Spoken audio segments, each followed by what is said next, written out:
This video is on electric potential and electric potential energy. Question 1. The following problem refers to electric potential energy E sub p. Is it a scalar or a vector? This is also called electrostatic potential energy E sub p. Part A. Define electric potential energy E sub p. Is it a scalar or a vector? Electric potential energy E sub p is the work done to bring a charge from infinity to a point P. Electric potential energy E sub p is a scalar. This is good for us because we don't have to deal with vector components like sine and cosine. So, part B, what is the equation for electric potential E sub p? What are its units? Here is the equation. Electric potential energy is kQq over R. Problem 2. The following problem refers to electric potential. This is also called electrostatic potential. Part A. Define electric potential. Is it a scalar or a vector? The electric potential at a point in an electric field is the work done per unit charge that would have to be done to bring a test charge to that point from some defined position of zero potential, usually infinity. The electric potential V sub E is a scalar. This is good for us because we don't have to deal with vector components. So important, electric potential and electric potential energy are not the same. Compare the definitions, equations, and units. Part B, what is the equation for electric potential? What about the units? It's work per unit charge. So it's joules over coulombs or volts. So a minimum of one object is required to determine the electrostatic potential at a point. Question 3. Determine the electric potential at point P in the figure below. So we have 3 charges and 3 distances from point P. So electric potential is a scalar, so we don't need to do all that vector component stuff. So we're going to use the equation V sub E equals kq over R 3 times. Let's factor out the constant k. So that's what we did, and there's our solution. Question 4. What would be the electrostatic potential of a point P which is both 12 centimeters from a 25 microcoulomb charge and 6 centimeters from a 50 microcoulomb charge? So you see I just added kq over R twice. Question 5. Determine the electrostatic potential at point X. So you see we have to use a little bit of trigonometry to find out the distance from object A to point X. So we're just going to use kq over R twice.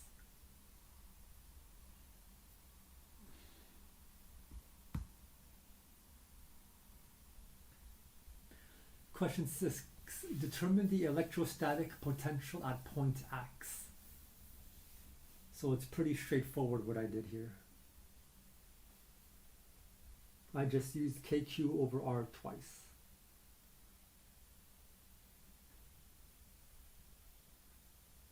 Question 7. Draw a graph of electric potential versus distance of a positively charged solid sphere. So if the electric field is 0 inside the sphere, then the electric potential is constant inside the sphere. So that's why we have a constant, and then it goes down as 1 over R. So memorize this, very important. Question 8. The following problem refers to electric field strength E. This is also called electrostatic field strength. Part A. Define electric field strength E. Is it a scalar or a vector? The electric field strength is a measure of the electric field in a specific location. The electric field strength has a charge as a source and attracts other objects with charge. Electric field strength is a vector. Part B. What is the equation and what are the units for electric field strength? Define each variable. So electric field strength is force per unit charge.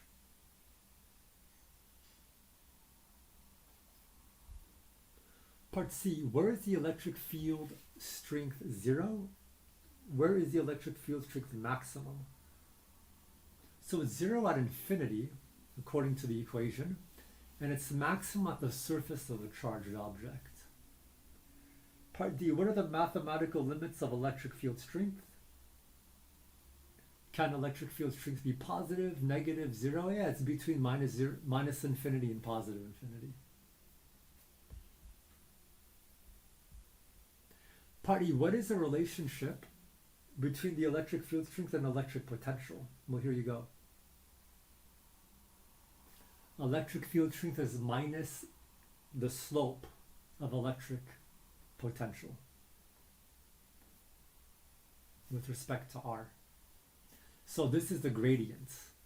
So this equation tells us that the electric field strength is 0 if the electric potential is constant. If you want to find the electric field strength at a certain point, then take the slope of an electric potential versus distance graph at that point.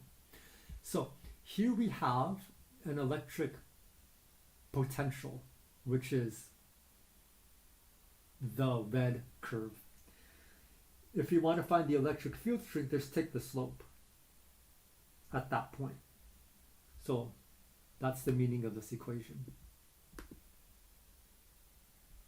Find the slope of electric potential versus distance to give us electric field strength. Question 9. A small sphere contains a charge of 5 times 10 to the minus 6 coulombs. What will be the direction and magnitude of the electric field at point A? So let's put a test charge at point A. That test charge is always positive. If you put a positive test charge at point A, it's going to be pushed to the right from that sphere. What will be the direction and magnitude of the electrostatic force acting on a proton placed at point A? Coulomb's law is kqq over r squared. What will be the electrostatic potential at point A? It's going to be kq over r.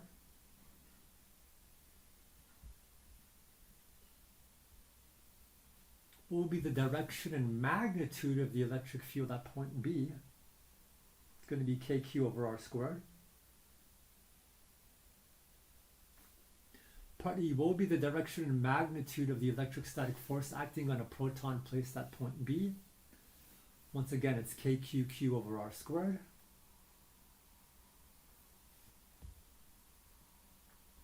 Part F, what will be the electrostatic potential at point B? It's going to be kq over r. Part G, what will be the potential difference between points A and B? That's going to be V sub B minus V sub A.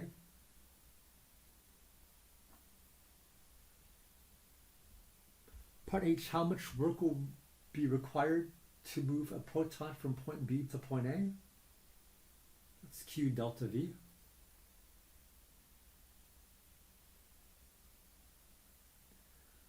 Part I, how much work will be required to move a proton from point A to point B? It's going to be minus 1.13 times 10 to the 6 volts.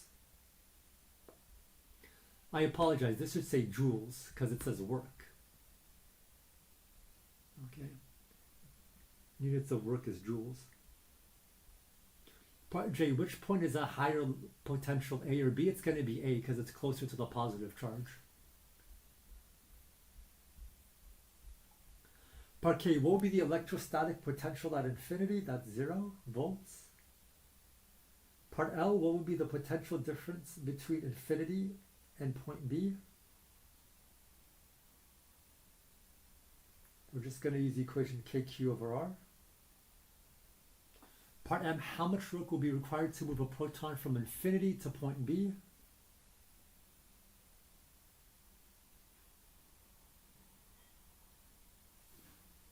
Part N, how much work will be required to bring an electron from infinity to point B? So the potential at infinity is going to be 0.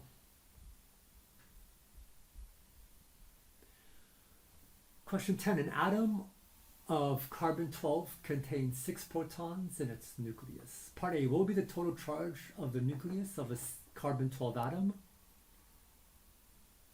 Part B, what would be the strength of the electric field, a distance of 0.5 angstroms from this carbon-12 nucleus? Part C, what would be the electrostatic potential, a distance of 0.5 angstroms from this carbon-12 nucleus? Part D, what will be the electrostatic potential infinitely far from this carbon-12 nucleus?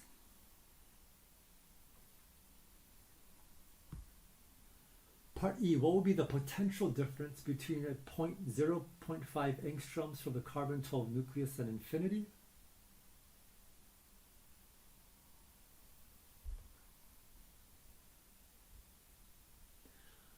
Part F, how much work will be done in moving an electron from infinity to a 0.5 angstroms from the nucleus of the carbon-12 nucleus? Part G, what will be the potential difference between a 0.5 angstroms from the nucleus of a carbon-12 atom and a 1.5 angstroms from that same nucleus? Part H, how much work will be done in moving an electron from a 0.5 angstroms from the nucleus of a carbon-12 atom to a 1.5 angstroms from the same carbon-12 nucleus?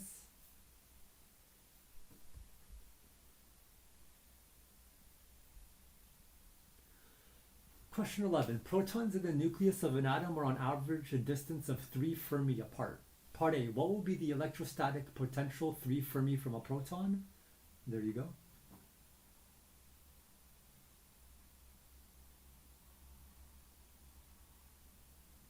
Part B, what will be the electrostatic potential infinitely far away from a proton? Is 0 volts. Part C, what will be the potential difference between a proton infinitely far away from a proton and a 0.3 Fermi from a proton? Same answer as part A. Part D, how much work will be required to move a proton from infinity to a 0.3 Fermi from a second proton? There you go. Suppose that you hold on to one of these protons and allow the other to accelerate to infinity. What will be the velocity of this proton when it is very far away?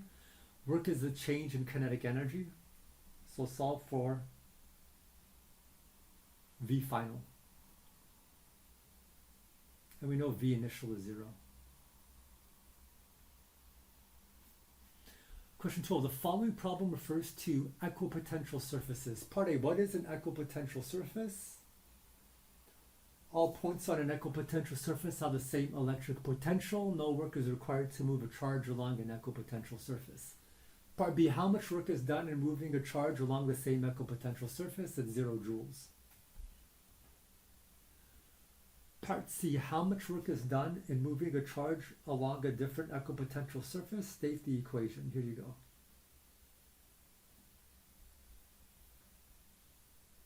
So it's going to be the area under that curve. So it's going to be the green. Part C, what is the relationship between the object's equipotential surfaces and electric field lines? They're perpendicular to each other.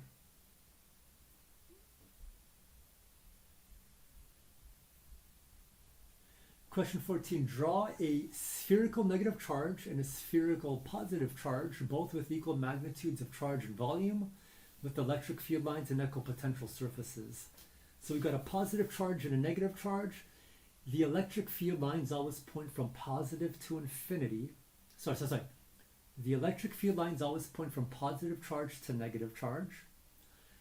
And they tell you the direction a positive charge moves. And those black circles or loops are equipotential surfaces. And they're always 90 degrees from the electric field lines. Question 15, draw two spherical negative charges, both with equal magnitudes of charge and volume, with electric field lines and equipotential surfaces. So here you go. The electric field lines, which are red, tell us the direction a positively charged object will move. And those closed loops are the equipotential surfaces, which are perpendicular to the electric field lines.